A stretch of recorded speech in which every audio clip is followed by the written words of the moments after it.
மக்களை இந்த வீடியோ நம்ம என்ன பேச போகிறோன்னா, ஒரு மிக முக்கியமான ஒரு பிரச்சனையை ஒரு 10 நாட்களாக நான் பார்த்துக்கிட்டு இருக்கேன். தாவேக்காவை சேர்ந்தவங்களே தாவேக்காவை சின்னதாக விமர்சிக்க ஆரம்பிச்சிருக்காங்க. கட்சியோட உட்கட்டமைப்பு சரியில்லை, கட்சியில் அது சரியில்லை, கட்சியில் இது சரியில்லை, தலைவரோட செயல்பாடு சரியில்லை அப்படின்னு சொல்லி தாவேக்கா இப்படியே பணிச்சா 2026 நமக்கு கிடையாது, நம்ம இன்னும் கொஞ்சம் நல்லா செயல்படணும் அப்படின்னு சொல்லி பொதுவெளியில் விமர்சனம் பண்ணுறாங்க. அவங்களுக்கு நான் மிக முக்கியமான ஒரு 4 விஷயத்த சொல்லிக்கிறேன். ஏன்னா தயவு செய்து பொதுவெளியில் விமர்சிக்க வேணாம் அப்படின்னு சொல்லி நம்ம கடந்த சில நாட்கள் முன்னாடி பேசின ஒரு வீடியோவில் பேசியிருப்போம். என்ன இருந்தாலும் நம்ம தலைவரை பொது வழியில் நம்ம விட்டு கொடுக்க கூடாது அப்படிங்கிறது தான் என்னுடைய நிலைப்பாடு. என்ன இருந்தாலும் இது தொடர்ச்சியாக அதிகம் வரும்போது சில விஷயங்களை நான் ஞாபகப்படுத்த விரும்புகிறேன். உங்களுக்கு நிச்சயமாக அது அத்தனையுமே தெரியும், நல்ல நோக்கத்துக்காண்டி சரிங்க. அதனால தான் நீங்கள் யார் என்ன ஏதுன்னு சொல்லி உங்களை நான் விக்டிம் ப்ளேம் பண்ண விரும்பலை. நீங்கள் எத்தனை பேர் செஞ்ச அத்தனையுமே கட்சியோட நலன் சார்ந்தது தான். என்ன இருந்தாலும் என்னோட பாயிண்ட் ஆஃப் வியூ ஒன்று இருக்குல்ல, பொது வழியில் விமர்சனம் வைக்கிறவங்களுக்கு என்னுடைய பாயிண்ட் ஆஃப் வியூ ஒன்று இருக்குல்ல, இந்த பாயிண்ட் ஆஃப் வியூ இந்த வீடியோவில் கிளியர் கட்டாக நான் கொண்டு வந்து சேர்த்துறேன்.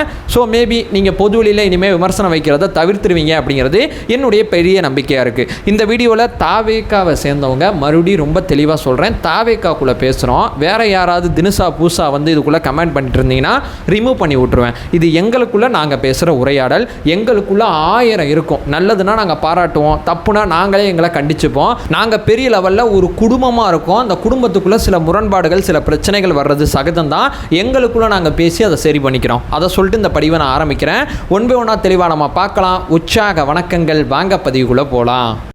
இப்போ முதல் விஷயம் மக்களே, நம்ம கட்சி செயல்படாத கட்சி, நம்ம கட்சியில் சரியான கட்டமைப்பு இல்லை அப்படிங்கிறது தான் பெரிய குறைபாடு. இது 2 விஷயமே நான் பொதுவெளியில் நிச்சயமாக உடைக்கிறேன். முதல் விஷயம் பார்த்தீங்கன்னா, இப்போ உதாரணத்துக்கு மக்கள் நீதி மையத்தை எடுத்துக்கலாம். இன்றைக்கி தலைவர் கமலஹாசன் அவர்கள், அந்த கட்சியோட தலைவர் கமலஹாசன் அவர்கள் என்ன பண்ணுறாங்கன்னா, பெரிய லெவலில் பார்த்தீங்கன்னா பட வேலைகளில் மும்மரமாக இருக்காங்க. கட்சியோட செயல்பாடு அப்படிங்கிறது ரொம்ப கம்மியாக இருக்குது. கம்பேரிட்டிவ்லி பார்த்தீங்கன்னா நம்ம கட்சி இங்கே எடுத்து பாருங்களேன். ஏன்னா ரெண்டையுமே சொல்கிறேன்னா, 2 தலைவர்களுமே ஷூட்டிங்க்கு நடுவில் தான் கட்சி நடத்திக்கிட்டு இருக்காங்க. நம்ம தலைவர் ஆல்ரெடி கட்சியை ஆரம்பிக்கும் போது சொன்னார், எனக்கு சில பட வேலைகள் இருக்குது, இதை முடிச்சுட்டு நான் பெரிய லெவலில் பொதுவெளிக்கு வந்துடுவேன் அப்படிங்கிற விஷயத்த நம்ம தலைவர் சொன்னார். இதை முடிக்கிற வரைக்கும் நான் 2ஐயும் பேலன்சிங் பண்ணி தான் ஓட்ட வேண்டிய தேவை இருக்குது அப்படிங்கிறத நம்மள்ட்ட சொல்லாமல் சொன்னார். அந்த விஷயத்தை நம்மளே ஏன் புரிஞ்சுக்கல அப்படிங்கிறது தான் எனக்கு வருத்தமும் கோபமாக இருக்குது. நம்ம தலைவர் ஆல்ரெடி சொன்னபடி பார்த்தீங்கன்னா பெரிய லெவலில் ஒரு ஷூட்டிங் ஒரு பக்கம் போயிட்டுருக்கு, ஆல்ரெடி ஒரு கமிட்மெண்ட்டு. இன்னொரு பக்கம் பார்த்தீங்கன்னா தன்னுடைய கட்சி, தன்னுடைய ஆசை, தன்னுடைய சித்தாந்தம், தன்னுடைய தமிழக மக்கள், தன்னுடைய இலக்குன்னு சொல்லி இன்னொரு பக்கம் போயிட்டுருக்கு. இப்போ இந்த கட்சியில் இருக்கக்கூடிய தலைவர் பெரிய லெவலில் சமூக உரையாடல்கள், அறிக்கைகள் மூலமாக விடுறதே கிடையாது. எந்த ஒரு சமூக பிரச்சனை நடந்தாலும் அதை பற்றி ஒரு கிளியர் கட் டிசிஷனை மக்கள் நீதி மையத்தோட தலைவர் மக்கள் நீதி மையத்துக்கு கொண்டு போய் சேர்க்கிறாரா? நம்ம தலைவர் அப்படி கிடையாது. வகுப்பு விஷயத்தை ஏன் எதிர்க்கணும், பட்ஜெட் விஷயத்தை ஏன் புறக்கணிக்கணும், டாஸ்மாக் ஊழல் வழக்கில் என்ன பிரச்சனை இருக்குது, இப்போ சமீபத்தில் பார்த்தீங்கன்னா அதிமுக பாஜக கூட்டணியை நம்ம என்ன கண்ணோட்டத்தில் பார்க்கணும்னு சொல்லி தொடர்ச்சியாக நம்மள்கிட்ட உரையாடல்களை நிகழ்த்தி கொண்டே இருக்கார். பெரிய லெவலில் பார்த்தீங்கன்னா ஒரு பக்கம் ஷூட்டிங்னு சொல்லி ஒரு பளு ஒரு பக்கம் இருக்குது, இன்னொன்று பக்கம் பார்த்தீங்கன்னா கட்சி நிர்வாகிகள்னு சொல்லி ஒரு பக்கம் இன்னொன்று பளு இருக்குது. இது 2க்கும் மத்தியில் நம்ம தலைவர் அவரால் எவ்வளோ முடியுமோ அவ்வளோ ஆக்டிவாக செயல்பட்டுக்கிட்டே இருக்கார். ரெண்டாவது பார்த்தீங்கன்னா பெரிய லெவலில் ஒவ்வொரு கட்சி நிகழ்வுகளும் இங்கே ஆக்டிவாக கொண்டு போயிட்டு இருக்காங்க. இப்போ நம்ம பேசுகிற தருவாயில் நம்ம கட்சியோட தோழர்கள் பெரிய லெவலில் பார்த்தீங்கன்னா அம்பேத்கர் அவர்களுக்கு பெரிய மரியாதையை ஒவ்வொரு மாவட்டத்திலையும் செலுத்திக்கிட்டு இருக்காங்க. பெரிய லெவலில் தமிழ்நாடு முழுக்க முன்னெடுக்கிறாங்க. நம்ம தலைவரே பெரிய லெவலில் பார்த்தீங்கன்னா போன அம்பேத்கர் ஜெயந்தியில் தலைவர் விஜயண்ணா என்ன பண்ணார் அப்படிங்கிறத கவனித்து பார்த்தீங்கன்னா ஒரு ட்வீட் மட்டும் போட்டிருப்பார், வேற எதுவும் பண்ணியிருக்க மாட்டார். ஆனால் இந்த வாட்டி பார்த்தீங்கன்னா தன்னுடைய கட்சி அலுவலகத்தில் இருக்கக்கூடிய அம்பேத்கர் சிலைக்கு அவர் மாலை ஓட்டு போயிருக்கலாம். ஆனால் அவரால் முடிஞ்ச அளவு அவருடைய நேரத்தை வேற மாதிரி பயன்படுத்தி இன்னும் பொதுவெளிக்கு வரணுங்கிற ஆசை அடிப்படையில் பொதுவெளிக்கு வந்து சென்னையில் இருக்கக்கூடிய ஒரு இடத்துல மாலை போட்டு போயிருக்காரு. ஸோ தலைவர் முடிஞ்ச அளவு பார்த்தீங்கன்னா மக்கள் நீதி மைய கமலஹாசன் மாதிரி வந்து கட்சி நடத்தலை.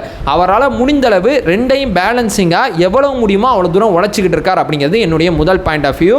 இப்போ நம்ம கட்சியோட உள்கட்சியை நம்ம பெரிய லெவலில் விமர்சிக்கக்கூடிய தலைவர்களுக்கு நான் பெரிய லெவலில் சொல்லிக்கிறேன், நிர்வாகிகள் அத்தனை பேருமே ஒரு விஷயத்தை அண்டர்ஸ்டாண்ட் பண்ணிக்கணும். இப்போ வகுப்பு விஷயத்தில் பார்த்தீங்கன்னா நம்ம கட்சி பெரிய லெவலில் மசோதா ஜனாதிபதி சைன் பண்ணுறதுக்கு முன்னாடி நம்ம போராட்டத்தை அறிவித்தோம். பிற கட்சிகள் நேற்று கூட தான் நாம் தமிழர் கட்சி ஆர்ப்பாட்டம் பண்ணிச்சு. ஏன் இந்த மசோதா எப்போ நிறைவேற்றப்பட்டது, நாம் தமிழர் கட்சி ஏன் ஆர்ப்பாட்டத்தை இப்போ முன்னெடுத்தாங்க? ஏன்னா அதை பெரிய லெவலில் கட்சியில் இருக்கக்கூடிய அத்தனை இடத்துக்கு கொண்டு போய் அந்த ஆர்ப்பாட்டத்துக்கு தேவைப்படுற அத்தனை விஷயத்தை செஞ்சு அந்த ஆர்ப்பாட்டத்தை உருவாக்கணும். நம்ம ஆர்ப்பாட்டம் தமிழ்நாடு முழுக்க அடுத்த நாளே நடந்துச்சு. ஜனாதிபதி கூட அதுக்கு அடுத்த நாள் தான் சைன் பண்ணாங்க. தமிழ்நாடு முழுக்க ஒரே நாளில் அறிவிப்பு வெளியாகி ஆகி நம்ம தோழர்கள் களத்துக்கு வந்து பெரிய லெவலில் போராடிட்டு போயிருக்காங்க. அந்த போராட்டத்தில் சில பிசுறுகள் நடக்க தான் செய்யும். ஆனால் தமிழ்நாடு முழுக்க நாள் சொல்லி அடுத்த நாள் போராட்டம் நம்மளால் செய்ய முடியுது.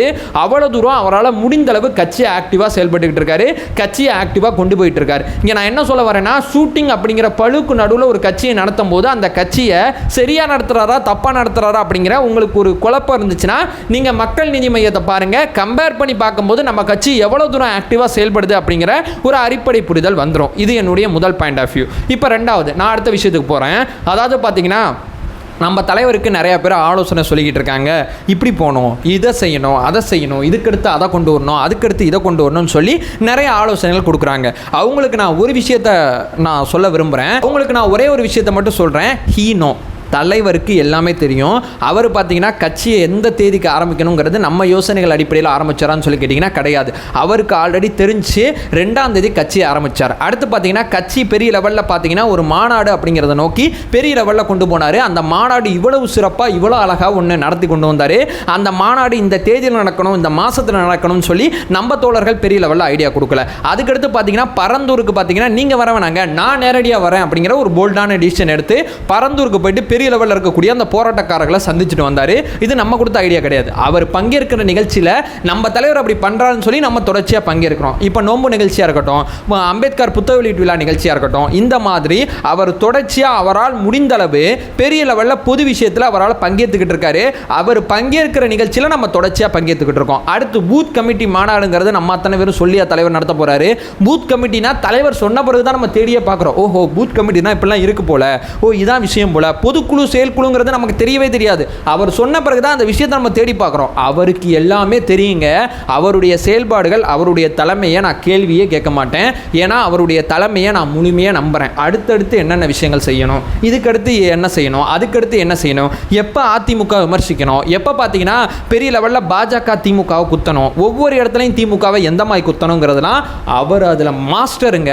அவருடைய பொலிட்டிக்கல் பிளான் அப்படிங்கிற ஒன்று இருக்குது பார்த்தீங்களா, அவருக்கு அத்தனையுமே தெரியுதுங்க. அதை நோக்கி ரொம்ப அழகாக நகர்த்தி கொண்டு போயிட்டு இருக்காரு.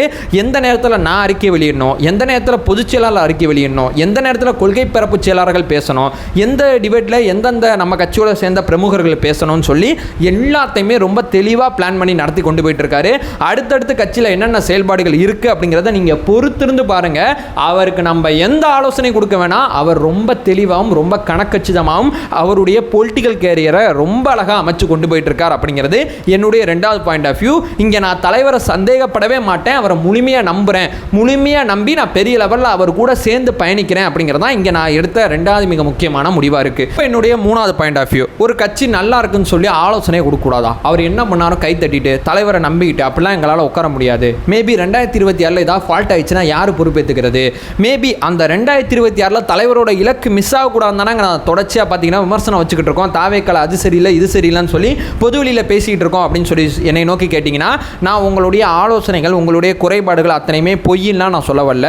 அத்தனையுமே கட்சி நலன் சார்ந்தது தான். எனக்கு எந்த விதமான மாற்று கருத்தும் கிடையாது.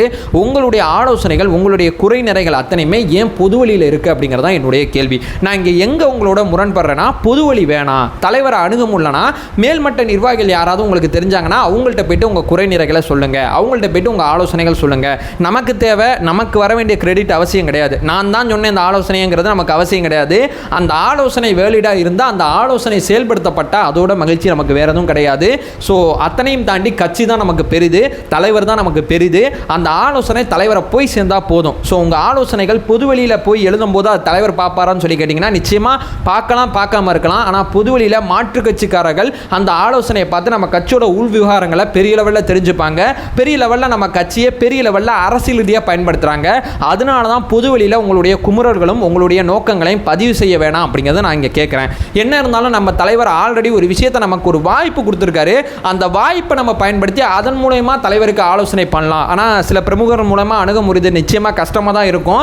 அது அவருக்கு நல்லா தெரியும். அதனால தான் அவர் ஒரு விஷயத்தை நமக்காண்டி செஞ்சு கொடுத்துருக்காங்க. suggested@tvkvijay.com அப்படிங்கிற அந்த மெயில் ஐடிக்கு உங்களுடைய ஆலோசனையை பெரிய லெவலில் கொண்டு போய் சேருங்க. உங்களுடைய தாட் ப்ராசஸ், கட்சியில் இருக்கக்கூடிய நிறை குறைகள் அத்தனையுமே அந்த மெயில் ஐடிக்கு தலைவருக்கு பர்சனலாக அனுப்புங்க. அந்த மெயில் ஐடியை தலைவர் பர்சனலாக செக் பண்ணுறாங்க. இதன் மூலயமா பார்த்தீங்கன்னா தாவேகாக்கு நிறைய ஆலோசனைகள் நீங்கள் கொடுத்தமா இருக்கும், குறை நிறைகளை பெரிய லெவலில் தலைமை கொண்டு போனமா இருக்கும். அந்த குறை நிறைகள் உங்களுடைய ஆலோசனைகள் ஒர்த்தபிளாக இருந்தால் நிச்சயமாக கட்சி அதை செயல்படுத்தும் அப்படிங்கிறது என்னுடைய 3வது பாயிண்ட் ஆஃப் வியூ. உங்களுடைய விமர்சனங்கள், உங்களுடைய ஆலோசனைகள் பொது வழியில் வேண்டாம் அப்படிங்கிறது தான் என்னுடைய பெரிய ஆர்குமெண்ட். ஸோ நம்ம கட்சி செயல்படாமல் இல்லை, நம்ம கட்சியில் பார்த்தீங்கன்னா தலைவர் பெரிய லெவலில் பொலிட்டிக்கல் கிளாரிட்டியோட கட்சி ஆரம்பித்து நடத்திக்கிட்டு இருக்காரு.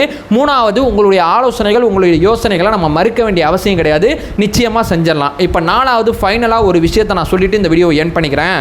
நம்ம இங்கே பணியை 2ஆக பிரிச்சிடலாம். தலைமை மேலே சில அதிருப்தி இருக்கலாம், தலைமை சரியாக செயல்படலங்கிற கோவம் உங்களுக்கு இருக்கலாம், தலைமையில் இது விஷயங்கள் மாற்றிக்கணும்னு இருக்கலாம். இங்கே நம்ம பணியை 2ஆக பிரிச்சிடலாம். ஒன்று பார்த்தீங்கன்னா தலைவர் தலைமை செய்கிறது, அது அவங்க மட்டும்தான் செய்ய முடியும், நம்மளால் செய்ய முடியாது. நம்ம கீழே இருக்கக்கூடிய நிர்வாகிகள், கீழே இருக்கக்கூடிய தொண்டர்கள். நீங்கள் ஒரு கட்சியோட தாவேக்காவோட நிர்வாகியாக இருந்தால் களத்தில் நம்ம கட்சி தலைமை பெரிய லெவலில் கிரியேட் பண்ணுற நிகழ்ச்சிகளில் ரொம்ப ஆக்டிவாக பங்கேறுங்க, ரொம்ப ஆக்டிவாக கட்சி சார்ந்த நிகழ்வுகளை பேசுங்க, நடந்துக்கங்க. இல்லைப்பா நான் கட்சியில் பெரிய லெவலில் களத்துக்கு போகிற ஆள் கிடையாதுன்னா நெட்டில் இருக்கக்கூடிய ஆள்னா நெட்டில் நீங்கள் பெரிய லெவலில் பார்த்தீங்கன்னா தாவேக்காவை ஆதரித்து பேச்சு மூலமாகவும் எழுத்து மூலமாகவும் செய்யுங்க. இங்கே பணியை பிரிச்சுக்கலாம். தலைவர் செய்ய வேண்டியது அவர் தான் செய்யணும். அவர் என்ன சொல்கிறாரு, 1967 1977 உருவாக்கக்கூடிய புரட்சியை நான் உருவாக்குவேன்னு சொல்கிறார். அதை அவர் மட்டும் தான் உருவாக்க முடியும், நீங்களும் நானும் உருவாக்க முடியாது. அவர் உருவாக்கக்கூடிய செயல்பாடுகளுக்கு வேணால் நம்ம பக்கபலமாக நிற்கலாம், அவருக்கு பதிலாக நான் உருவாக்குறேன்னு சொல்லி நம்ம உருவாக்க முடியாது.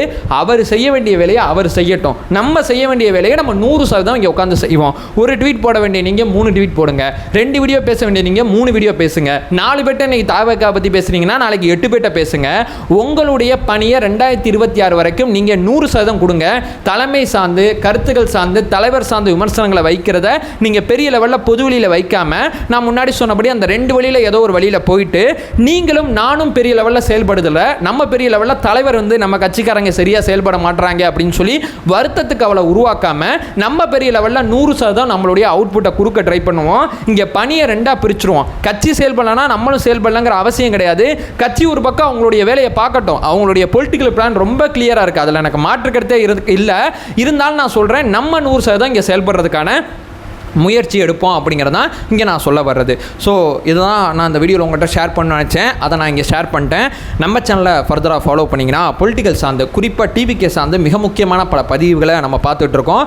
நம்மளுடைய ஒரே நோக்கம் அறியாமை அகற்ற வேண்டும், அறியாமை அகற்றப்பட வேண்டும். Thank you so much.